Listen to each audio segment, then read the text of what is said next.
नमस्कार, न्यूज 24 पर आप देख रहे हैं सबसे बड़ा सवाल। आपके साथ मैं हूं अखिलेश आनंद। आज दिल्ली की राजनीति में एक बड़ी घटना देखने को मिली। देश की पहली महिला आईपीएस किरण बेदी बीजेपी में शामिल हो गईं। वो किरण बेदी जिन्होंने अन्ना आंदोलन के वक्त नेताओं को दो मुंहा कहा था, अब वो भी नेता बन चुकी हैं।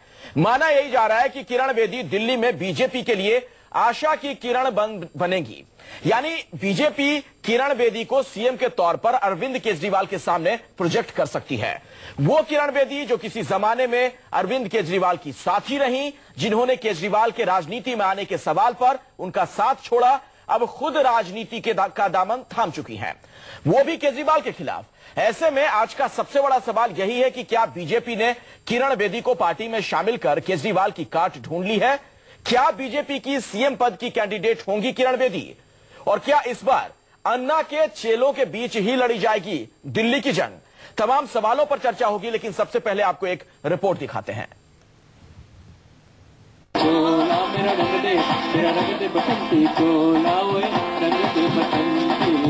करीब 3.25 साल में सब बदल गए। अन्ना के मंच से तिरंगा थामकर भीड़ में जोश भरने वाली केजरीवाल के साथ कंधे से कंधा मिलाकर जन लोकपाल आंदोलन की अगुवा रही किरण बेदी आज भारतीय जनता पार्टी की उम्मीदों की किरण बन चुकी हैं। वक्त के साथ लक्ष्य बदले, निष्ठा बदली। जन लोकपाल के पुरोधा अन्ना के दो चेले आज चुनाव। किरण बेदी को पार्टी में शामिल करने के लिए बीजेपी के दिग्गजों की पूरी टीम कतारबद्ध होकर कैमरों के सामने आई। राष्ट्रीय अध्यक्ष अमित शाह ने ऐलान किया। किरण बेदी के चेहरे पर मुस्कुराहट तैरी और भगवा जमात की माला पहन ली केजरीवाल की गुरु और अन्ना की शिष्या किरण बेदी ने। आज किरण जी ने भारतीय जनता पार्टी की सदस्यता ग्रहण करी है, तो इसके लिए मैं पार्टी की ओर से उनका हृदय से स्वागत करता हूं। और मैं मानता हूं कि किरण जी के भारतीय जनता पार्टी में आते ही दिल्ली भारतीय जनता पार्टी यूनिट को बहुत बड़ी मजबूती मिलेगी। आज मैं यहाँ हूँ उनकी इंस्पिरेशनल लीडरशिप की वजह से। मैं अब मिशन मोड में हूँ और अपने आप को जो मेरे पास है, जो भी मेरे पास एक्सपीरियंस है, टाइम है, एनर्जी है, अब मैं अपने देश को समर्पित करूंगी। और मुझे बहुत खुशी है कि मुझे भारतीय जनता पार्टी ने एक मौका दिया है। लंबे समय से दिल्ली में किसी बड़े चेहरे का अकाल झेल रही बीजेपी के लिए किरण बेदी का आना संभावनाओं के कई दरवाजे खोलता है। वो भी ऐसे वक्त में जब बीजेपी के दिल्ली अध्यक्ष सतीश उपाध्याय गंभीर आरोप झेल रहे हैं। तो क्या ये मान लिया जाए कि किरण बेदी को पार्टी में लाकर बीजेपी ने केजरीवाल की काट ढूंढ ली है? आज जानकारी मिली कि किरण बेदी जी ने भारतीय जनता पार्टी की सदस्यता ग्रहण की है। ये हम सब लोगों को आश्चर्य करने वाली घटना थी। आम आदमी पार्टी को अचरज भले ही हो, मगर सच तो ये है कि बीजेपी ने किरण बेदी के तौर पर केजरीवाल के खिलाफ मास्टर स्ट्रोक चल दिया है। एक तीर से कई निशाने लगाकर बीजेपी ने सतीश उपाध्याय पर लग रहे आरोपों से ध्यान हटा दिया है। अंदरूनी खींचतान पर लगाम लगाने की कोशिश की है। सीएम पर चल रही बहस को खत्म करने की कोशिश की है। केजरीवाल को उन्हीं के हथियार से काटने की कोशिश की है। हो सकता है कि बीजेपी को किरण बेदी की साफ छवि का फायदा मिले, लेकिन सवाल सियासी महत्वाकांक्षा और निष्ठा पर भी उठेंगे, क्योंकि ये वही किरण बेदी हैं जो अन्ना के मंच से कभी नेताओं का माखौल उड़ाया करती थी। साथियों, हम थक गए हैं इनको देख देख के। इनका मुखौटा चेहरे, मुखौटे हैं मुखौटे। और एक मुखौटा नहीं, बहुत सारे हैं। एक उठाते कुछ, दूसरा उठाते कुछ। कोई घूंघट है, घूंघट ये दो मुझे, ये दे। ये है हमारे, ये है मुखौटे। घूंघट में बात करते हैं और धीरे धीरे बात करते हैं, शक्ल देख के बात करते हैं, समय देख के बात करते हैं। मगर असल सवाल तो ये है, क्या किरण बेदी दिल्ली में बीजेपी की सीएम कैंडिडेट होंगी? और अगर हाँ, तो क्या बीजेपी को पार्टी के भीतर ऐसा कोई काबिल चेहरा नहीं मिला? सवाल ये भी, क्या अब अन्ना के चेलों के बीच ही लड़ी जाएगी दिल्ली की जंग? अमित कुमार और कुंदन सिंह के साथ कुमार कुंदन, दिल्ली, न्यूज 24। तो सवाल कई हैं, चलिए अब चर्चा की शुरुआत करते हैं और उससे पहले सबसे पहले अपने जो मेहमान हैं उनसे मैं आपकी मुलाकात करवा दूं। सुधांशु मित्तल मेरे साथ जुड़ चुके हैं, भारतीय जनता पार्टी के वरिष्ठ नेता। मीम अफजल साहब मेरे साथ मौजूद हैं, कांग्रेस के वरिष्ठ नेता। आशीष खेतान हैं, आम आदमी पार्टी के प्रवक्ता हैं, नेता हैं। विनोद अग्निहोत्री जी सीनियर जर्नलिस्ट मेरे साथ मौजूद हैं और सुकेश रंजन हमारे वरिष्ठ सहयोगी भी मेरे साथ मौजूद होंगे इस चर्चा में। पहला सवाल सुधांशु मित्तल जी आपसे ही है। दिल्ली में चुनाव की तारीखों का ऐलान तक हो चुका है, इसके बाद किरण बेदी को इस तरीके से पार्टी में शामिल करना, क्या यह घबराहट में लिया गया कोई फैसला है या फिर मजबूरी का फैसला है? अखिलेश जी, राजनीति में अच्छे लोग आए वो घबराहट का या हड़बड़ाहट का संकेत है या एक जिसको कहते हैं स्वागत करने लायक योग चीज है? इसमें क्या किसी को शक है कि किरण बेदी जी की एक विश्वसनीयता है लोगों की निगाह में, उनका प्रशासनिक अनुभव और उनका जो जीवन कार्य रहा है उसमें एक पूरी पीढ़ी है जो उनकी प्रशंसक है, क्योंकि उनका आचरण और उनकी विश्वसनीयता जो है वो अति उत्तम है। ऐसे लोग अगर राजनीति में आते तो मुझे तो लगता है कि हर एक को उसको स्वागत करना चाहिए, क्योंकि जब राजनीति के बारे में कहा जाता है कि राजनीति में लोग अच्छे नहीं है, हाँ। तो स्वाभाविक है कि अगर अच्छे लोग नहीं आएंगे तो खराब लोग आएंगे। जी। और जब भी कई अच्छे लोग राजनीति में आते हैं, हाँ। तो मुझे लगता है कि वो राजनीति को और मजबूत करते हैं और देश की जनता के सामने राजनीति की विश्वसनीयता जो है बढ़ाएंगे। बिल्कुल, बड़ी अच्छी बात आप कह रहे हैं सुधांशु जी, लेकिन टाइमिंग को लेकर सवाल खड़ा होता है। मैं चर्चा को आगे बढ़ाऊं उससे पहले सुकेश का मैं रुख करना चाहूंगा। सुकेश, ये टाइमिंग जो है चुनाव की तारीखों का ऐलान होने के बाद इस तरीके से किरण बेदी को प्रोजेक्ट करना, क्या बीजेपी एक तीर से कई निशाने साधना चाह रही है?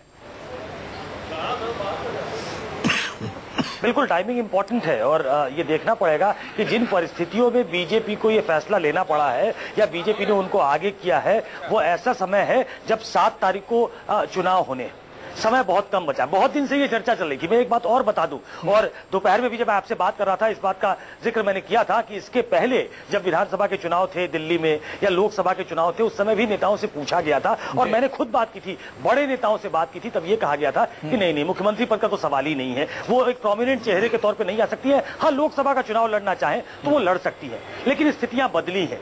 केजरीवाल ने थोड़ा ग्राउंड गेन किया है, नरेंद्र मोदी राष्ट्रीय फलक पे आ गए हैं, अमित शाह जो है पार्टी के अध्यक्ष है और किसी भी कीमत पर जिस तरीके से रैली हुई 10 तारीख को, जो प्रधानमंत्री ने एड्रेस की, अमित शाह ने एड्रेस की, और जिस तरीके से फ्रंटल अटैक किया अरविंद केजरीवाल पे, तब लगने लगा था कि सीधा सीधा हेड ऑन लेने की कोशिश है। तो ये सवाल उठेगा कि क्या भारतीय जनता पार्टी का जो स्थानीय नेतृत्व है वो हर्षवर्धन को आगे क्यों नहीं करना चाहता? उसके पास क्या कोई दूसरा चेहरा नहीं है? क्या किरण बेदी जो वहीं से निकली हुई है, उन्हीं के घर से निकली हुई है, उसी से काटने की कोशिश है? क्योंकि उनकी एक एक्सपीरियंस है, उनकी एक आम आदमी पार्टी के आशीष खेतान है, वो स्वागत करेंगे, वो विरोध नहीं कर सकते इस फैसले का। तो कुल मिलाकर एक पॉलिटिकल एक्यूमेन वाला फैसला लिया गया है। खतरा सिर्फ एक है कि भारतीय जनता पार्टी का जो स्थानीय नेतृत्व है, क्या उनको स्वीकार्य होंगी किरण बेदी? क्योंकि जिस तरीके से वो आई नरेंद्र मोदी से मिलके, उनकी शुभकामनाएं लेके, तो उनके लिए बड़ी दिक्कत है कि क्या वो सबसे बड़ी मैं जवाब ले लेता हूं। मीम अफजल साहब, मैं आपके पास आऊंगा, लेकिन मैं चाहता हूं सुधांशु मित्तल जी, आप कुछ कहना चाह रहे थे बहुत देर से सुकेश के इस सवाल पर, आप जवाब दे लीजिए। सुकेश जी ने अभी समय की बात करी कि जो टाइमिंग्स हैं, इसका क्या है, क्या घबराहट है? सुकेश जी, राजनीति शास्त्र में टाइमिंग्स तो अपने आप में बड़ी महत्वपूर्ण होती है। बिल्कुल। और कोई भी रणनीतिकार अपनी रणनीति में उस समय फैसले लेगा ना जब वो सबसे ज्यादा प्रभावी होंगे। तो मुझे लगा कि आप हमारी तारीफ करेंगे टाइमिंग को लेके, है? आप तो हमें कटघरे में खड़ा करने की कोशिश कर रहे हैं। नहीं, मीम अफजल साहब भी कटघरे में खड़ा कर रहे हैं। समय का सारा मैंने सुनिए, हाँ, आप स्वतंत्र हैं, वो करते रहे, मुझे उनकी चिंता नहीं है। सुकेश जी, उनके कटघरे में फर्क नहीं पड़ता, आप ना खड़ा करिए। मीम अफजल साहब, सुधांशु जी कह रहे हैं कि तो बड़ी खुशी की बात है कि अच्छे लोग उनकी पार्टी के साथ जुड़ रहे हैं, आप लोग भी अपनी पार्टी में ऐसे लोगों को जोड़िए। देखिए, जहाँ तक अच्छे लोगों की बात है पार्टी में जोड़ने की, तो अभी आपने शुरू में ही दिखाया कि किरण बेदी जी ने पॉलिटिशियंस के बारे में जो कुछ कहा, 2013 में उन्होंने एक ट्वीट किया था जी, जिसका जिक्र आज हो रहा था, जिसमें उन्होंने कहा था कि दोनों पार्टियां, भारतीय जनता पार्टी और कांग्रेस पार्टी, दोनों के बारे में कहा था कि इस लायक नहीं है कि मैं इनको वोट डालूं, इसलिए मेरा वोट इन दोनों के लिए नहीं होगा। अब पता नहीं वोट शायद वो नहीं डालेंगी, अपनी पार्टी को वोट लेने की शायद कोशिश करेंगी। ये सब बातें याद रखनी चाहिए।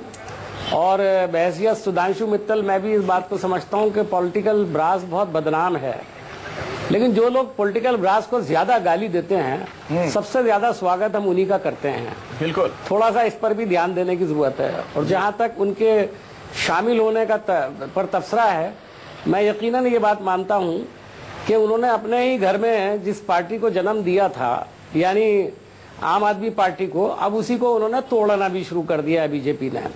आपको पता है रामलीला मैदान में किन लोगों ने सपोर्ट किया था आम आदमी पार्टी के पूरे मूवमेंट को।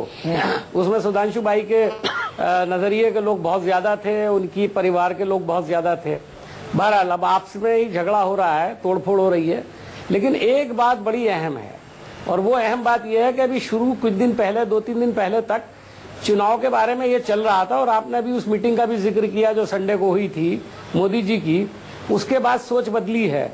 ये सोच रहे थे कि जैसे चुनाव मोदी जी का चेहरा लगा करके हम सब जगह जीतते आए, दिल्ली में भी जीत लेंगे। जी। लेकिन मुझे लगा है सबसे बड़ा सेटबैक आप पार्टी को नहीं लगा है, सुधांशु मित्तल मोदी जी की शख्सियत को लगा है। बिल्कुल। और कल जो है अगरचे शाजिया इल्मी भी शामिल होती हैं। ठीक है। सुधांशु मित्तल साहब, क्या मोदी साहब के चेहरे पर अब आपका यकीन नहीं रहा? जो दिल्ली में नारा बुलंद किया जा रहा था, चलो चले मोदी के साथ, किरण बेदी को ले आए अब आप लोग। ऐसा है, अभी तक तो नारा हम लोगों ने बदला भी नहीं है, अभी भी यही कह रहे चलो चलो मोदी के साथ। जब तक नारा ना बदले तब तक तो कृपया हमें जो है इस बात के उल्हाना ना दीजिए ना। अच्छा, किरण बेदी जी के बारे में यह है कि उनका पार्टी में स्वागत है और किरण बेदी जी चुनाव लड़ेंगी। अब जितना तय है उतने ही भी तो चर्चा हो सकेगी ना। चलिए ठीक है, आशीष खेतान अभी तक जो सूचना है, आशीष खेतान आम आदमी पार्टी से जुड़ चुके हैं। आशीष खेतान जी, क्या ये आप लोगों के लिए एक झटका है? किरण बेदी जो किसी जमाने में आप लोगों की सहयोगी रही, राहें तो जुदा हुई, अब आपके खिलाफ हैं, बीजेपी के साथ हैं। नहीं, बिल्कुल भी कोई झटका हमारे लिए कोई झटका नहीं, बल्कि आज जो हम बात पिछले कई महीनों से उठाते रहे हैं उसकी जीत हुई है कि भारतीय जनता पार्टी की दिल्ली की इकाई नेतृत्व विहीन थी, लीडरलेस थी, बौद्धिक रूप से, वैचारिक रूप से पूरी तरीके से बैंकरप्ट थी, दिवालिया थी। ये बात बिल्कुल साबित हो गई है। चुनाव से ठीक पहले किरण बेदी जी को राजनीति में लेकर आए हैं, वो किरण बेदी जो अन्ना के आंदोलन में शरीक हुई थी, और जब अन्ना का आंदोलन राजनीतिक पार्टी में परिवर्तित हुआ तो उन्होंने इसलिए राजनीति में और आम आदमी पार्टी को ज्वाइन नहीं किया क्योंकि उन्होंने कहा कि राजनीति कीचड़ है। उन्होंने ये भी कहा कि भारतीय जनता पार्टी और कांग्रेस दोनों काले धन से चुनाव लड़ती हैं, बड़े बड़े उद्योगपतियों के साथ, कुछ उद्योगपतियों के साथ उनकी साठगांठ है, और इस तरह की साठगांठ करने वाली पार्टियां, काले धन से चुनाव लड़ने वाली पार्टियां, अपने आप को सूचना के अधिकार आरटीआई के एक्ट से बाहर रखने वाली पार्टियां को वो वोट नहीं देंगी। आज किरण बेदी जी ने चुनाव से ठीक पहले पार्टी ज्वाइन करी है, भारतीय जनता पार्टी, राजनीति में उन्होंने प्रवेश किया है। जो बात हम पहले कह रहे थे कि किरण बेदी जी को राजनीति में होना चाहिए था, उन्होंने आज वो बात मानी है, उनका स्वागत है। आप लोग उनको तैयार नहीं कर पाए ना, किरण बेदी जी, आप उनको कन्विंस नहीं कर पाए, बीजेपी वालों ने कन्विंस कर लिया, तो आपकी तो हार हो गई ना यहाँ पे। बीजेपी वालों ने कन्विंस करके उन्हें बना लिया अपना नेता। आम आदमी पार्टी की जीत हुई है। आम आदमी पार्टी का पहला और आखिरी लक्ष्य है भारत से करप्शन खत्म करना, भारत से अव्यवस्था को खत्म करना, भारत से तमाम तरह की इनइक्वालिटी, ये दोनों जो भी चेहरे नजर आ रहे हैं दिल्ली में, विनोद नाइंसाफी को खत्म करना, ये चेहरे बने ही उसी से जो भ्रष्टाचार के खिलाफ लड़ाई लड़ी गई थी। आता हूं आशीष जी आपके पास। सड़क पर जो लड़ाई लड़ी गई, लोकपाल के लिए जो संघर्ष किया गया, अरविंद केजरीवाल और किरण बेदी दोनों बड़े चेहरे के तौर पर सामने आए थे।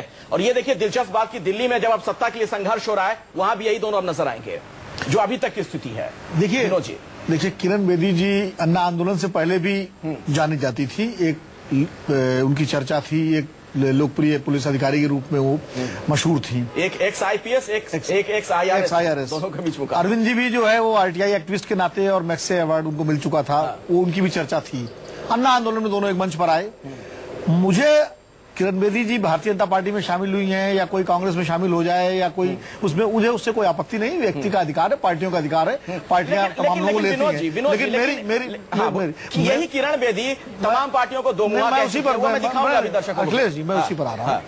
मैं खाली ये कहना चाह रहा हूं कि किरण बेदी की अपनी एक फॉलोइंग थी जो इतर से हटकी थी, जो किरण बेदी में या अरविंद केजरीवाल में, इन सारे लोगों में एक ऐसा चेहरा देखती थी कि जो तमाम वर्तमान राजनीति को खारिज करके एक नई राजनीति शुरुआत करने की बात करते थे। किरण जी भारतीय जनता पार्टी में शामिल हो गई, उस पार्टी में जिसको उन्होंने कांग्रेस और भाजपा दोनों को एक थैली में एक पलड़े पे रख करके एक जैसा माना, और चट्टा बट्टा का और तमाम सारी बात आप अभी पढ़ेंगे तो सामने आ जाएगा। घूंघट काट के भी आपने दिखाया कैसे उन नेताओं का मजाक उड़ाया। हालांकि सुधांशु जी और मीम अफजल साहब को तो खुश होना चाहिए कि इनका मजाक उड़ाने वाले अब इन्हीं की जमात में शामिल हो गए और इनकी पंक्ति में शामिल हो रही है वो, तो इन दोनों लोगों को खुश होना चाहिए। आशीष हमारे बहुत पुराने मित्र हैं, पत्रकार हैं, लेकिन आशीष मैं एक बात कहूं, आम आदमी पार्टी की जीत नहीं है ये। जीत ये तब होती कि किरण बेदी राजनीति की महत्ता स्वीकार करके आपके साथ आती और कहती कि उस समय जो मैंने फैसला किया था राजनीति से दूर रहने का गलत था और मुझे आकर के अपने आंदोलन को मजबूत करना है। ये चीफ मिनिस्टर नहीं बनाते ना, वो भाजपा में गई हैं, तो कहीं न कहीं ये सवाल नहीं बनाते ना, ये सवाल आप पर विनोद भाई, विनोद भाई, साहब ये बात जरा सी मैं कहना चाहता हूँ, बहुत बढ़िया बात कर रहे हैं आप। बोलिए। मैं ये बताना चाहता हूँ कि ये सिर्फ चीफ मिनिस्टर बनने का लालच है, उसके अलावा कुछ नहीं है। बता दूं आपको मैं, ना देश की सेवा, ना दिल्ली की सेवा, वरना ये इनको आप पार्टी में होना चाहिए था और अरविंद केजरीवाल के नेतृत्व में काम करना चाहिए था। वही लालच है चीफ मिनिस्ट्री का। मैं अपनी बात पूरी कर लूं मीम साहब, मुझे इस बात पर कोई आश्चर्य नहीं है कि किरण जी बीजेपी में शामिल हुई हैं।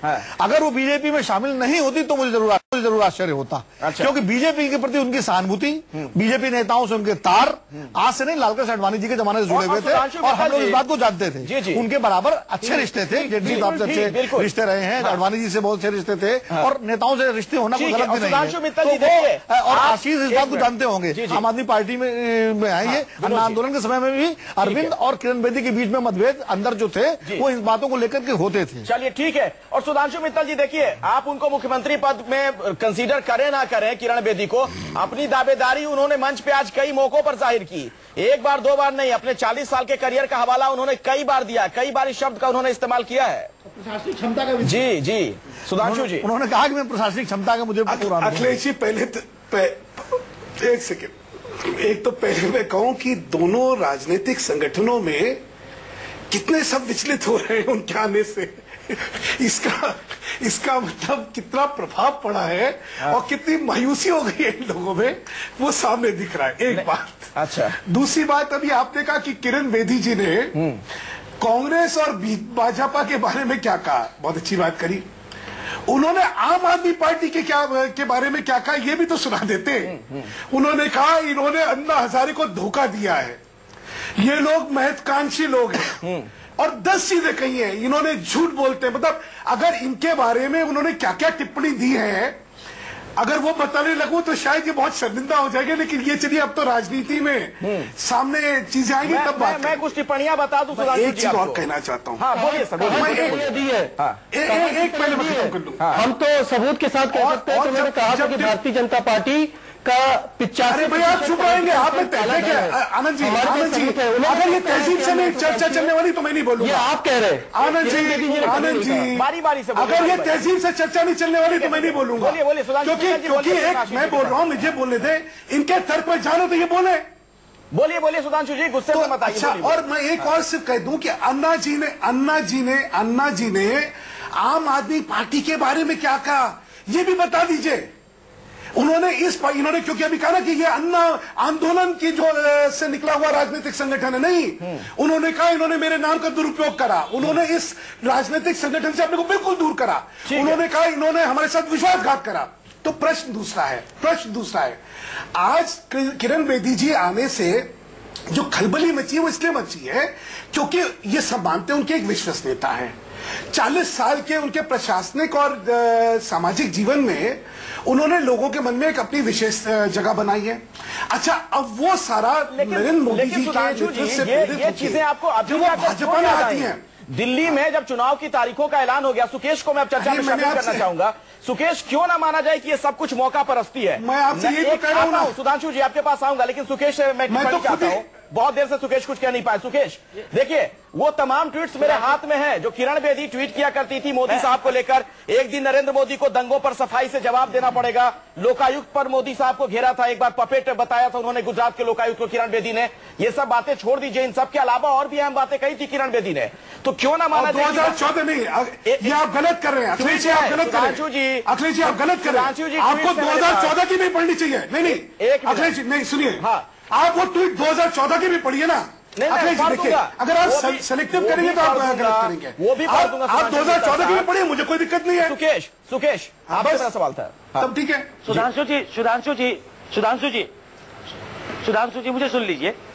नहीं, उनका हृदय परिवर्तन हुआ है। वो 2014 में उन्होंने बहुत तारीफ की है, उन्होंने वो प्रधानमंत्री के कई कार्यक्रमों से जुड़ गई हैं। वो कोई इसमें दिक्कत नहीं है, महत्वाकांक्षा भी हो सकती है, इसमें भी कोई दिक्कत नहीं है। आपने खलबलाहट की बात की कि बहुत खलबली मची हुई है आम आदमी पार्टी में या कांग्रेस पार्टी में। हो सकता है कैमरे पे उनमें ज्यादा दिख रही होगी खलबली, लेकिन ईमानदारी से दिल पे हाथ रख के कहिए, खलबली क्या बीजेपी के नेताओं में नहीं है? खलबली इतनी है कि जब उन्होंने ज्वाइन किया बीजेपी को तो अरुण जेटली थे मंच पे, वो प्रधानमंत्री से मिल के आई थी, वो अमित शाह के बगल में बैठी थी, हर्षवर्धन को वहां रहने के लिए कहा गया, कई और नेताओं को कहा गया था, क्योंकि एक सीधा सीधा मैसेज जाए कि ये ऊपर से पैराशूट से वो ड्रॉप की गई है ताकि कोई सवाल ना उठा सके। ये एक ऐसा संगठन है, जितना मैं जानता हूं बीजेपी को, कि कोई ऐसा पैराड्रॉप नहीं होता है। कोई ऐसा आदमी आके प्रोमिनेंटली सीधे सीएम पद का उम्मीदवार हो जाए, जो उन्होंने आज कहा है, ऐसा कहा उन्होंने। दिल्ली उनका मिशन है, उनका 40 साल का अनुभव है,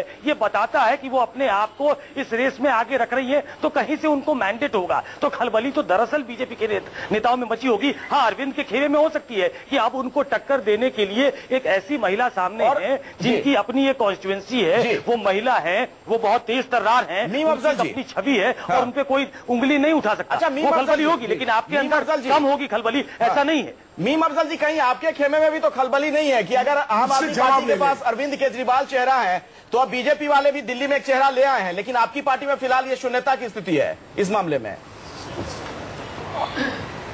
देखिए, कोई शून्यता की स्थिति नहीं है। जैसी स्थिति पहले थी वैसी स्थिति है, बल्कि अभी अजय माकन जी के आने के बाद 2 दिन से आप लोग कुछ और तबसरा कर रहे हैं। खासतौर पर हमारा मीडिया का ज्यादातर सेक्शन तो लिख रहा था कांग्रेस कहीं है ही नहीं। 2 दिन से हमें गिनने लगे हैं, हम ही नहीं, आप ही नहीं गिन रहे हो। अभी बीजेपी के कई प्रवक्ता भी कह रहे हैं नहीं कांग्रेस जो है वो रेस में है, उसके बारे में इतना नहीं सोचना चाहिए कि वो खत्म हो गई है। खुदा का शुक्र है कि आज भारतीय जनता पार्टी को ये जरूरत क्यों पेश आई, इसका अध्ययन आप खुद कर लीजिएगा। जहां तक किरण बेदी जी का सवाल, मैं आपको एक बात बड़ी सीरियसली कहना चाहता हूँ। ये बात सही है कि वो पहली महिला आईपीएस ऑफिसर थी और सारी जिंदगी उसको इसका उनको बेनिफिट मिला है। लेकिन अगर उनका, चूंकि मैं दिल्ली में रहता रहा हूं और जर्नलिस्ट की हैसियत से भी मैंने काम किया है और पॉलिटिशियन की हैसियत से भी काम किया है, उनका जो रुख रहा, जिस तरह के काम वो करती रही हैं, मैं उसके अंदर एक एडमिनिस्ट्रेटर को जो वक्तन फवक्तन अपने अंदर तब्दीली करने की जरूरत होती है, वो तो ठीक है, लेकिन उनकी कोई आइडियोलॉजी है। ये बात सही है कि जब जो इख्तिदार में रहा वो इख्तिदार के नजदीक दिखाई दी।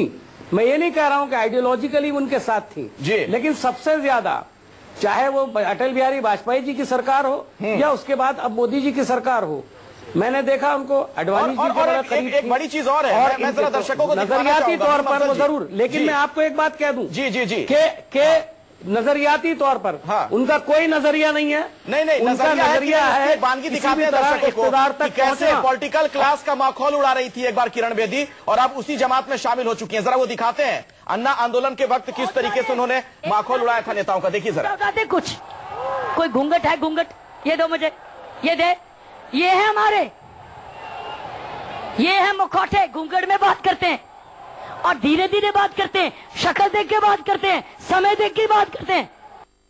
20 सेकंड में विनोद अग्निहोत्री जी को कमेंट करना चाहेंगे, ब्रेक ले रुकना पड़ेगा। मैं बिल्कुल, मुझे लगता है कि आप एक एक्सट्रीम तक मत जाइए। या तो किरण जी को जो है उस समय इस एक्सट्रीम तक नहीं जाना चाहिए था, कोई बच्चा नहीं थी वो। और अगर आपको राजनीति से और नेताओं से इतनी ज्यादा घृणा थी तो फिर आपको उस जमात में नहीं शामिल होना चाहिए। एक कन्विक्शन कहीं ना कहीं होना चाहिए। तमाम फॉलोअर्स, किरण बेदी के तमाम ऐसे फॉलोअर्स भी हैं जो नॉन पॉलिटिकल हैं, जो कांग्रेस बीजेपी से अलग है। आज उनको निराशा हुई होगी कि वो किरण जी के साथ इसलिए थे कि किरण जी बेबाकी से राजनीतिक क्लास को कटघरे में खड़ा करती। सुधांशु जी, आप इस पर जवाब दीजिएगा। पूर्व आईपीएस किरण बेदी आज शामिल हो गई भारतीय जनता पार्टी में, और ऐसे में आज तमाम सवाल खड़े हो रहे हैं कि क्या अरविंद केजरीवाल के काट के तौर पर बीजेपी उन्हें दिल्ली में देख रही है। इन सब के बीच जरा कुछ वक्त पहले अगर झांक कर देखें तो किस तरीके से पॉलिटिकल क्लास का मजाक उड़ा रही थी किरण बेदी, वो तस्वीर हम आपको दिखाते हैं। देखिए जरा कैसे उन्होंने तंज कसा था, घूंघट ओढ़कर पॉलिटिकल क्लास को एक तरीके से उन्होंने दोमुहा बताने का प्रयास किया था। जरा ये तस्वीर आप देखिए, और क्या कुछ यहां कहा था किरण बेदी ने, जरा सुनिए। और एक मुखौटा नहीं, बहुत सारे हैं। एक उठाते कुछ, दूसरा उठाते कुछ। कोई घूंघट है, घूंघट ये दो मुझे, ये दे, ये है हमारे, ये है मुखौटे। घूंघट में बात करते हैं और धीरे धीरे बात करते हैं, शक्ल देख के बात करते हैं। घूंघट के साथ आपने किरण बेदी को देखा, वहां नाटक मंच पर कर रही थी और कुमार विश्वास वहां पर तालियां पीट रहे थे, ठहाके ले रहे थे। वही कुमार विश्वास आज लगता है परेशान हो गए हैं। किरण बेदी चूंकि अब बीजेपी में चली गई हैं, कुमार विश्वास ने जो ट्विटर पर बातें लिखी है, जरा उसका मजमून मैं आपको बता दूं। उसमें क्या बात लिखी गई है, उसमें यह कहा गया है, आपको मैं पढ़कर सुनाता हूं कि अंदर का जहर चूम लिया धूल के आगे। मैं चाहूंगा पूरी स्क्रीन पर अगर दिखाएं तो मैं पढ़कर बता पाऊंगा दर्शकों को। अंदर का जहर चूम लिया धूल के आगे, जितने शरीफ लोग थे सब खुल के आ गए। तो ये, इसके अलावा एक और बात उन्होंने कही कि हर बार पराजय पाई है अपने घर के जय चंदों से। ये बात भी कुमार विश्वास ने कही है। आशीष खेतान मेरे साथ जुड़ चुके हैं, आम आदमी पार्टी के नेता है। आशीष, आपके पार्टी में भी खलबली है किरण बेदी के बीजेपी में जाने से? नहीं, बिल्कुल नहीं, कोई सवाल ही नहीं उठता है। कुमार विश्वास के तो जयचंद क्यों कह रहे हैं, किस संदर्भ में किए हैं? जयचंद क्यों कह रहे हैं किरण बेदी को आप आशीष के नेशनल कन्वीनर पार्टी की तरफ से जो औपचारिक, मैं अपनी बात कह दूं, पार्टी के नेशनल कन्वीनर अरविंद केजरीवाल ने और पार्टी ने औपचारिक रूप से, और मैं पार्टी के प्रवक्ता के तौर पे कह रहा हूं कि किरण बेदी जी राजनीति में आई है, इसका हम लोग स्वागत करते हैं। ऐसे लोगों का, गैर राजनीतिक लोगों का राजनीति में आना बहुत अच्छी बात है। यही बात तो हम भी कहते थे किरण बेदी जी से कि राजनीति में आना पड़ेगा अगर व्यवस्था को ठीक करना है, अगर सिस्टम को ठीक करना है, भ्रष्टाचार खत्म करना है, आम आदमी को महंगाई से, भ्रष्टाचार से राहत दिलानी है। अच्छा। पिछले 3 सालों से 4 सालों से अरविंद केजरीवाल ने दिल्ली की जनता को राजनीतिक कार्यक्रम दिए, एक पार्टी दी, एक संगठन दिया। 49 दिन की सरकार में बिजली के बिल आधे किए, फिर सरकार में आएंगे फिर करेंगे। बिजली कंपनियों की लूट बंद करी, फिर सरकार में आएंगे फिर करेंगे। पानी 700 लीटर मुफ्त पहुंचाया, टैंकर माफिया पर लगाम लगाई, महंगाई कम, लेकिन आपने बीजेपी को राजनीतिक चुनौती दे दी, चेहरा लाओ कि सुधांशु मित्तल देखिए किरण बेदी को लाया चेहरे के तौर पर। सुधांशु मित्तल जी, इसलिए देखिए जो बात हम कह रहे थे आज पूर्णतः सत्य साबित हुई कि आम आदमी पार्टी यही कहती थी कि भारतीय जनता पार्टी बौद्धिक रूप से, वैचारिक रूप से पूर्णतः बैंक, अखिलेश जी क्या तमीज है? आशीष जी बोल लेने दीजिए। पूर्णतः बैंकरप्ट है। देखिए बाहर से चुनाव के ठीक पहले एक बाहर से किसी कैसे होगा जो अखिलेश भाई कैसे होगा? आशीष जी, मेरी बात है। ठीक है आशीष जी, अखिलेश भाई सुन लीजिए। सुधांशु मित्तल, अखिलेश भाई बोलिए सुधांशु जी। प्रश्न क्या है? प्रश्न यह है कि क्या किरण बेदी जी को राजनीति में आना चाहिए था, या ये प्रश्न है कि क्या किरण बेदी जी को राजनीति में आके भाजपा में आना चाहिए था? अब पहला प्रश्न का जवाब देते हैं। सवाल केजरीवाल जी पॉलिटिकल क्लास के बारे में क्या कहते थे? चोर है। अब आप कमाल है भाई, मुझे बोलने तो दीजिए। बोलिए श्रीमान, थोड़ा सा बोल लेने दीजिए, उसके बाद जो बोलना है आपको करते रहिएगा। तो अरविंद केजरीवाल जी क्या कहते थे पॉलिटिकल क्लास को कि नहीं ये सब खराब है, हम नई राजनीति के लिए आ रहे हैं। ठीक है, अब आज किरण बेदी जी नरेंद्र मोदी जी की नई राजनीति को देख के अगर राजनीति में आए तो बड़ी खलबली हो रही है सबको। अच्छा, दूसरी बात सुनिए, सबने कहा भाई चेहरा नहीं है। इनको तो बहुत खुश होना चाहिए था अगर हमारे चेहरा नहीं था। इनको डर क्या था? देखिए, इनके साथ जो चेहरा है वो इतना बदनाम हो चुका, वो इतना निकृष्ट हो चुका, लोगों में उसके प्रति अविश्वास इतना पैदा हो गया कि लोकसभा में इसी चेहरे को जो 49 दिन की सरकार देके जब दोबारा लोकसभा में गया तो लोगों ने एक सिरे से उसको नकारा कर दिया। क्यों? क्योंकि उनको लगा कि इसमें विश्वसनीयता नहीं है। सुधांशु जी, लोगों को लगा कि इसमें, अरे भाई मेरे को बोलने दीजिए। सुधांशु जी छोटे में बोलिएगा सर, और भी मेहमान है, बोलिए। जी बिल्कुल, मैं तो आपसे मैंने आपसे इसीलिए कहा कि राजनीति में रणनीति नाम की भी एक चीज होती है। तो आप मानते हैं ना सर? कह रहे थे हमारी अपनी रणनीति, तो वही मैं कह रहा हूं, आप मानते हैं ना कि आपका ये मास्टर स्ट्रोक है, किरण बेदी को आपने जिस तरीके से इंट्रोड्यूस किया है। देखिए सुधांशु जी जो है, मैंने तो आपसे क्या कहा कि हमारा सुधांशु जी हमारी रणनीति के तहत उसकी टाइमिंग क्या होगी ये तो हम लोग तय करेंगे। अच्छा। और मुझे लगता है चुनाव से पहले उनका आना और जनता के बीच में जब उनकी विश्वसनीयता जाएंगी जी तो एक अच्छा रहेगा भाजपा के लिए। मीम अफजल साहब, कुछ ऐसा ही क्या आप लोगों के पास भी प्लान है क्या? कुछ कहना चाह रहे थे आप बहुत देर से। देखिए मेरे पास कोई प्लान नहीं है, हमारा प्लान सबके सामने है। हम चुनाव में बहुत अच्छे ढंग से जा रहे हैं, लड़ने के लिए पूरी तैयारी के साथ जा रहे हैं और बहुत अच्छा रिजल्ट आपको दिखाएंगे। हम ज्यादा लंबे लंबे दावे नहीं करते हैं। दूसरी बात यह है कि मुझे बहुत सीरियसली मैंने कहा था और दोबारा से कह रहा हूं कि जब सुधांशु मित्तल जैसे लोग जो बड़े पुराने पॉलिटिशियन हैं, दिल्ली वाले हैं, जब वो किरण बेदी जी को इस तरह से सपोर्ट करते हैं जिस तरह से वो कर रहे हैं, तो थोड़ी सी मुझे बहसियत एक पॉलिटिशियन शर्मिंदगी होती है।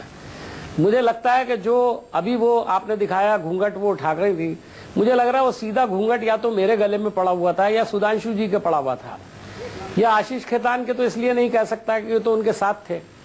तो जो इस तरह की हरकतें हैं, देखिए पॉलिटिक्स में सारे लोग बेईमान नहीं है, सारे लोग चोर नहीं है, सारे लोग गलत नहीं है। ठीक है, अच्छे लोगों की तलाश करने की कोशिश कीजिए। अच्छे लोग हैं, लेकिन पॉलिटिशियंस में जो अच्छे लोग हैं उनकी कहीं पूछ नहीं है, ना मीडिया के अंदर ना लोगों के अंदर। ना ऐसा नहीं है कि अच्छे पॉलिटिशियन नहीं ऐसा नहीं है। मैंने देखा है कभी कभी खराब लोगों की ज्यादा पूछ होती है। ना अच्छे लोगों की पूछ होती है। मतलब आज लेकिन एक सवाल है, तारीफों के पुल, ठीक है, तारीफों के पुल जिस तरह बीजेपी के लोग बेदी जी के बांध रहे हैं, मुझे उसके लिए वो उनका हक नहीं लगता। तो हो सकता है उनकी मजबूरी हो ना, हमेशा पॉलिटिशियन के अंडर में काम करती रही, वरना बहुत पहले इस्तीफा देकर के आ जाती कि मुझे ऐसे लोगों के साथ काम नहीं करना जो मुखेटे लगा करके आते हैं और आगे पॉलिटिक्स ज्वाइन करती हैं। ये रिटायरमेंट के बाद पॉलिटिक्स ज्वाइन करने का शौक बहुत से ब्यूरोक्रेट्स को होता है। जी हाँ विनोद जी, इतने तारीफों के पुल बांधने की जरूरत नहीं है। आपकी पार्टी में भी कई ऐसे नेता हैं विनोद जी। देखिए ऐसा है कि ये राजनीति में होता रहा है, तमाम चुनाव के मौके पर इस तरह के चेहरे, चाहे वो बंबई से, बॉलीवुड से या ब्यूरोक्रेसी से लाए जाते रहे हैं। लोकसभा चुनाव में भाजपा कई चेहरों को लेके आई थी। 2004 में सुधांशु जी तो पुराने नेता हैं और बड़े मास्टर स्ट्रेटेजिशियन है, मैं जानता हूं इनको। ये 2004 के चुनाव में कई लोगों को इन्होंने शामिल कराया था, उनमें से कुछ केंद्रीय मंत्री भी एक दो हैं। ठीक है, तो वो ऐसे ही चेहरे, तो ऐसा जो है 99 में भी, हाँ 99 में भी कराया था। तो वो ये कोई नई बात नहीं है और ये कोई नई बात नहीं है। आजकल बहुत ज्यादा ठीक है, और कांग्रेस पार्टी भी करती रही। यहाँ तक ये हुआ है कि आरिफ मोहम्मद खान सोनिया गांधी के साथ चाय पी के आए और शामिल बीजेपी में हो गए थे शाम को। तो वो सब, लेकिन मेरा खाली कहना ये है, मुझे पार्टियों से कोई शिकायत नहीं है। मैं राजनीति को कभी भी उस तरह से नहीं देखता जैसे कि अन्ना आंदोलन में लोग देखते थे, तब भी हम लोग कहते थे कि आप राजनीति को गाली मत दीजिए। लेकिन मुझे इन लोगों से, चाहे वो किरण बेदी हो चाहे वो दूसरे लोग हों, जिन्होंने राजनीति को इतनी गालियां दी और लोगों को राजनीतिक बनाने का काम किया, आज वही जिस तरह से पार्टियों के पीछे भाग रहे हैं, तो कहीं न कहीं आंदोलन और आंदोलन के मूल्यों के साथ जो है ये छल हो जाता है। बिल्कुल सुकेश, क्यों ना माना जाए कि सत्ता के संघर्ष में अब ये दोनों शामिल हैं। अन्ना के जो दोनों चेले हैं, चाहे अरविंद केजरीवाल हो या फिर किरण बेदी हो, जिन्होंने जन लोकपाल की बात की थी, तमाम बड़ी बड़ी बातें, आदर्श की बातें उस वक्त होती थी, अब तो दौड़ वही है जिस दौड़ में राजनेता शामिल है। जी बिल्कुल ठीक कह रहे हैं आपकी, दोनों शामिल हैं और ये बताता है कि राजनीति बदल रही है। राजनीति में ऐसे लोग अब आने शुरू हो गए हैं या उनकी जरूरत पड़नी शुरू हो गई है कि शायद इनके बल पे हम कुछ कर सकते हैं। विषयांतर होने की जरूरत नहीं है। दरअसल किरण बेदी के आने के बाद जो बहस है वो इस बात पे है कि क्या यह अरविंद वर्सेस किरण बेदी होगा। अरविंद केजरीवाल या आम आदमी पार्टी या आशीष खेतान के पास सबसे बड़ा मुद्दा क्या था कि हमारे पास अरविंद केजरीवाल है, आपके पास कौन है? भाई नरेंद्र मोदी तो प्रधानमंत्री हो गए, वो मुख्यमंत्री तो होंगे नहीं। तो ये अब माउथ पब्लिसिटी बीजेपी के अंदर से होगी। मुझे नहीं लगता कि इतनी ताकत वो दिखाएंगे कि वो किरण बेदी को मुख्यमंत्री पद का उम्मीदवार बना दे। तो बेसिक सवाल, मूल सवाल क्या है कि क्या ये अरविंद केजरीवाल वर्सेस किरण बेदी होने जा रहा है? अगर ये माउथ पब्लिसिटी लोगों के बीच होगी कि किरण ही चेहरा है, तो उसकी काट अब आम आदमी पार्टी कैसे करेगी? क्या उससे वो हथियार छीन लिया है? बहस इस बात पे होनी चाहिए कि क्या यहां आके टिक गया है मामला। बहस इस बात पे होनी चाहिए कि क्या किरण बेदी अरविंद केजरीवाल के खिलाफ उतार दी जाएंगी, तब क्या होगा? क्या इसने दिल्ली के चुनाव को और रोचक और बड़ा ऐसा बना दिया है कि जिसमें दिलचस्पी लोगों की और बढ़ गई? इसका जवाब ले लेते हैं। आशीष खेतान हमारे साथ मौजूद हैं, आम आदमी पार्टी के प्रवक्ता। आशीष, इस बार दिल्ली के चुनाव 5 बड़े मुद्दों पर होंगे। महंगाई, कौन सी पार्टी महंगाई खत्म कर सकती है, कौन सी पार्टी भ्रष्टाचार खत्म कर सकती है, कौन सी पार्टी बिजली कंपनियों की लूट को बंद कर सकती है, कौन पार्टी बिजली के बढ़ते दामों को रोक सकती है, बिजली के दाम 50% कम कर सकती है और घर घर साफ पानी पहुंचा सकती है। चलिए, इन सभी पैरामीटर्स पर हम सबसे आगे हैं। चलिए, ये बड़ी अच्छी बात है, आपने मुद्दों की बात कही आशीष, लेकिन पिछले तमाम जो आप लोगों ने प्रेस कॉन्फ्रेंस की है, उसमें इन मुद्दों से ज्यादा चेहरे पर आप जवाब मांगते रहे भारतीय जनता पार्टी से, वो क्यों? क्योंकि चेहरे के पीछे विजन होती है। मैं एक आपके सामने सवाल रखता हूं। बहुत सारे दिल्ली में ऐसे ब्यूरोक्रेट्स हैं, पुलिस अफसर्स हैं, जिन्होंने बहुत ईमानदारी से अपना काम किया है। क्या वो नेचुरली लीडर्स बन जाते हैं? बिल्कुल। आज किरण बेदी जी कह रही थी कि उन्होंने कई एनजीओ चलाई और उन एनजीओ ने गरीबों के राशन कार्ड बनवाए। तो क्या भारतीय जनता पार्टी किरण बेदी की एनजीओ के अचीवमेंट्स के साथ चुनाव में उतरेगी और दूसरी तरफ आम आदमी पार्टी अपने 49 दिनों के अचीवमेंट्स के साथ उतरेगी? अरविंद केजरीवाल ने 3 साल से दिल्ली में राजनीतिक कार्यक्रम दिए, बिजली के मुद्दे पर 15 दिन अनशन किया, पानी के मुद्दे पर सुंदर नगरी में उन्होंने बहुत बड़ा अनशन किया, आंदोलन चलाया, जिस पर उनको मैग्सेसे अवार्ड। मैं बोलूं? बोलिए, 3 सालों से मेरी बारी है ना? हाँ, बिल्कुल आपकी बारी है सुधांशु। अरविंद केजरीवाल दिल्ली में राजनीति कर रहे हैं। भ्रष्टाचार हमने 49 दिनों में खत्म किया था। ठीक है आशीष, बहुत सारी बातें आपने एक साथ कह दी हैं, जरा जवाब ले लीजिए। सुधांशु मित्तल कुछ कहना चाह रहे हैं, एक निश्चित कार्यक्रम के साथ चुनाव में उतर रहे हैं। एक मिनट सुधांशु मित्तल जी। हाँ, देखिए बहस क्या होती है और आशीष जी क्या बोलते हैं भगवान जाने। मैं ये कहना चाह रहा हूं कि अब लोगों के सामने एक बड़ा स्वाभाविक सा एक, जिसको अंग्रेजी में कंपैरिजन कहते हैं, आएगा। क्या आएगा कि 49 दिन में कैसे कैसे झूठ बोले गए, कैसे अराजकता फैलाई गई, कैसे कैसे गुमराह करा गया और कैसा भगोड़ा बनाया गया, छोड़ के भाग गए। कैसे कैसे कहा गया कि भाई कांग्रेस के साथ समर्थन नहीं लूंगा, बच्चों की कसम खाता हूं, और उसके बाद चले गए। वीआईपी कल्चर के खिलाफ लोग वीआईपी बन गए, बंगले भी चाहिए, गाड़ियां भी चाहिए। तो ये सारा दोहरा कथन जो था वो सामने आने वाला है। और जब ये कहते थे चेहरा नहीं है, चेहरा नहीं है, हमारे पास चेहरा था हर्षवर्धन जी का। हर्षवर्धन जी केंद्र में चले गए और हमारे यहाँ ये था कि केंद्र से किसी को लेके नहीं आना चाहिए। अब और अच्छा, हमने एक और करा, चाहे वो महाराष्ट्र में हो, चाहे वो हरियाणा में हो, लेकिन हर्षवर्धन जी का चेहरा सामने कहाँ ला रहे थे आप सुधांशु मित्तल? हमने कहा मोदी जी की। सुधांशु जी सवाल यही तो खड़े हो रहे थे। अब आप कह रहे हैं कि हर्षवर्धन जी का चेहरा था, बता रहा हूँ, लेकिन कहाँ आपकी पार्टी में किसी एक चेहरे की बात कही जा रही थी दिल्ली में? आखिरकार किरण बेदी को आपने इंट्रोड्यूस किया, यही तो आप चेहरा बन गई है क्या? अभी किरण बेदी का चेहरा हो गई है बीजेपी की दिल्ली में, डिक्लेयर कर दिया। अमित शाह ने कहा है कि पार्लियामेंट्री बोर्ड तय करेगा। अजय भाई,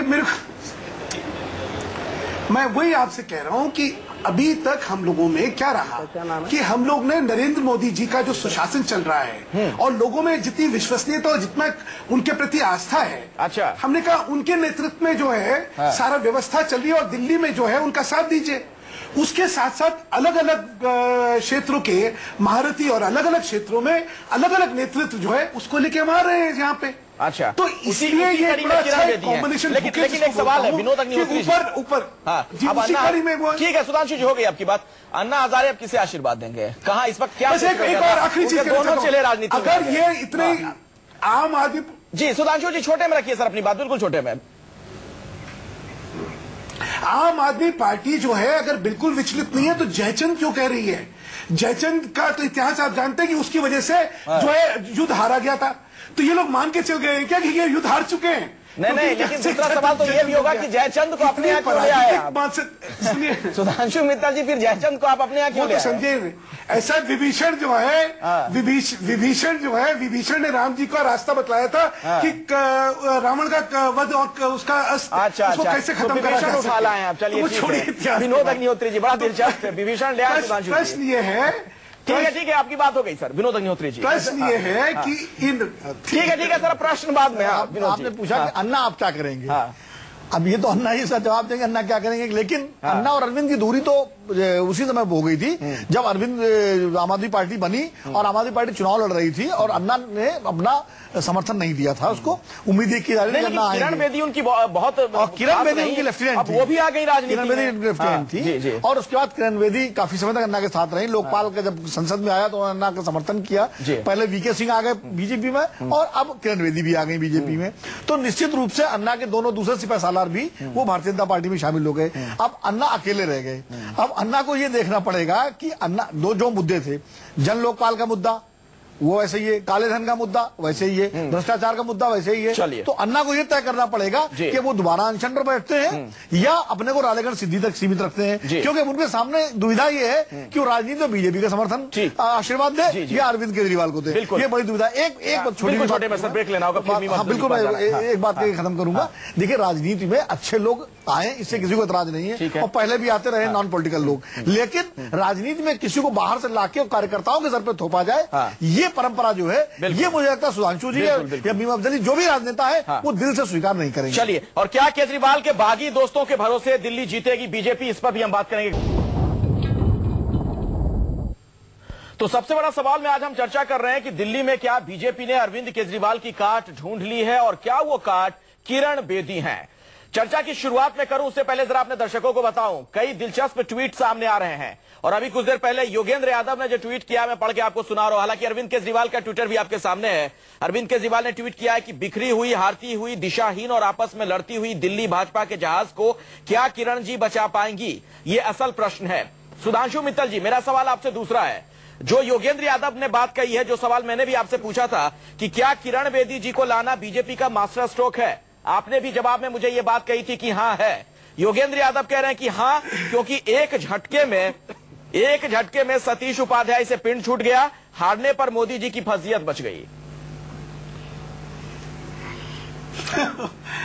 एक कहते हैं खिसियानी बिल्ली जो होती है वो खंबाई नोचती है, उसके अलावा कुछ नहीं होता। तो योगेंद्र यादव जी का स्वाभाविक प्रतिक्रिया यही होने वाली है। अच्छा, वैसे आम आदमी पार्टी के लिए सिर्फ एक मुझे शेर ध्यान आता है। बोलिए सर। ये मसाइले तवव्वुफ, ये तेरा बयान गालिब, तुझे हम वली समझते जो तू बादा खाना होता। मीम साहब समझ जाएंगे इस बात को। मीम अफजल साहब, आपको बड़ी बड़ी बातें करने वालों का असली चेहरा क्या होता है। मीम अफजल जी, आप भी शायरी बहुत करते हैं, कुछ अगर इस वक्त सूझ रहा हो, क्योंकि एक बात सामने आ रही कि मोदी साहब फजीयत से बच जाएंगे, इसलिए किरण बेदी को सामने रखा जा रहा है कि कहीं हार हुई तो फिर उसका सेहरा मोदी साहब के सिर पे ना बन जाए। नहीं, मेरा ख्याल यह है कि पूरी भारतीय जनता पार्टी इस फजीयत से बच जाएगी, इसलिए कि इनका वर्कर बहुत परेशान है ये सब देख करके। अच्छा, और जो 30-30, 40-40 साल से भारतीय जनता पार्टी में लोग काम कर रहे हैं, उनके दिल पर क्या बीत रही होगी ये तो आप भी समझते हैं, हम भी समझते हैं और सबसे ज्यादा सुधांशु मित्तल जी समझते हैं। मेरे दिल पे कुछ वक्त मेरे पास बिल्कुल नहीं है और आशीष मैं माफी चाहूंगा, आपके पास नहीं आ पा रहा हूँ। मैंने आपके जो अरविंद केजरीवाल ने जो बात ट्वीट के जरिए कही थी और वो मैंने दर्शकों को बता दी, आपके पास नहीं आ पा रहा हूँ। सुकेश, आप अगर 20 सेकंड में कुछ कहना चाहे, बिल्कुल छोटे में कंक्लूडिंग रिमार्क्स। नहीं, 2-3 चीजें किरण बेदी के आने के बाद से तय हो जाती है। पहला कि पॉलिटिकल क्लास को अब एक ऐसा क्रेडिबल चेहरा चाहिए कम से कम दिल्ली जैसे शहर में कि जो एक्सेप्टेबल हो, पहली बात। दूसरी बात कि ये बीजेपी के हॉलोनेस को दिखाता है कि बीजेपी के पास अपना कोई चेहरा नहीं था। तीसरा, अरविंद केजरीवाल जो है उनको अब कम से कम चेहरे की दुहाई से बचना पड़ेगा कि उनके पास कोई चेहरा नहीं। चलिए, बहुत बहुत शुक्रिया आप तमाम मेहमानों का, सुधांशु मित्तल जी, आशीष खेतान जी और मीम अफजल साहब, इस चर्चा में शिरकत करने के लिए। एक छोटा सा ब्रेक के बाद जरूर देखिए मेरे सहयोगी नवीन कुमार के साथ ये है इंडिया।